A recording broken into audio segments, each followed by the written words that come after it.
busy time for MSU, it's easy to miss out on something the Bulldogs have going on. I'm Ashley Fortenberry with all your Bulldog sports updates. SEC Nation, the SEC Network's traveling college football morning show, will be live from the Junction on November 14th when the Bulldogs host Alabama. The show is live from 9 a.m. to 11 a.m. Kickoff time is yet to be determined. The SEC Nation lineup features Tim Tebow, Greg McElroy, Marcus Spears, Joe Testor, Paul Feinbaum, and reporter Kaylee Harding. Last season, a tremendous crowd turned out for the SEC Nation prior to MSU's victory over Texas A&M. Feinbaum called it one of the most electric and extraordinary environments he has ever experienced. Fans are encouraged to follow MSU social media channels for more information. Senior quarterback Tevez Calhoun has made a name for himself on the football field and now is receiving recognition for his work in the classroom. Calhoun has been named one of the 13 finalists for the National Football Foundation 2015 National Scholar Athlete. Calhoun earned his undergraduate degree in May with a 3.51 GPA and is working toward his graduate degree in workforce leadership. Calhoun is one of the fourth Bulldogs to be selected as an AFF-NFF National Scholar Athlete, but the first since Derek Sherrard in 2010. Calhoun will receive $18,000 scholarship as a finalist and is the only finalist to be selected from the SEC. The MSU soccer team's season came to an end following senior night last Thursday.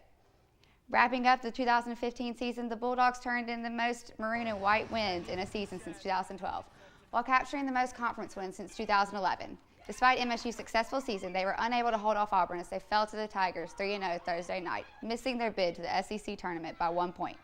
The win for Auburn places them in one of the top conference standings for the tournament in Orange Beach, Alabama. Thursday night also marked the last game at the MSU soccer field for lone Bulldog senior Shelby Jordan. Jordan ended her career on a starting nod and playing 42 of the 90 minutes. The MSU women's basketball team is still riding high after last year's historic season. SEC and national members have voted the Bulldogs third in the league's SEC preseason poll. It's the highest preseason media pick in school history. MSU is led by 2014's Coach of the Year, Vic Schaefer, and preseason All-SEC guard Victoria Vivians. Vivians was the fifth among NCAA freshmen scoring last year, averaging almost 15 points per game. The Bulldogs will host Mississippi College in a preseason exhibition game in November 10th before starting the season versus Stanford University 13th at Humphrey Coliseum. The volleyball Bulldogs have won their final non-conference match of the season, this time over the Troy Trojans. MSU defeated Troy 3-1 last night, thanks in large part to season-high 20 kills by junior Evie Grace Singleton. State finished the season 11-3 in non-conference play, the best finish since the 13th win total posted by 2000. The Bulldogs are the only 3 wins away from guaranteeing their winning season in 2006. The victory snaps a 4-game losing streak for MSU and could bring a momentum back to the team headed into the final month of the season. State hosts Arkansas Sunday at the Grist on the first of 3 straight home matches.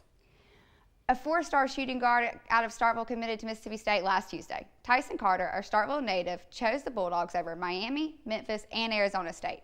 Tyson is following in the footsteps of his father, Greg, who was an All-American with the Bulldogs in the early 90s. Tyson plans to officially sign with the Bulldogs during the signing period in November. That's all I have for the world of Bulldog athletics. Up next, Maroon 360 reporter Katrina Smith talks to students about how they feel about the controversial Mississippi flag.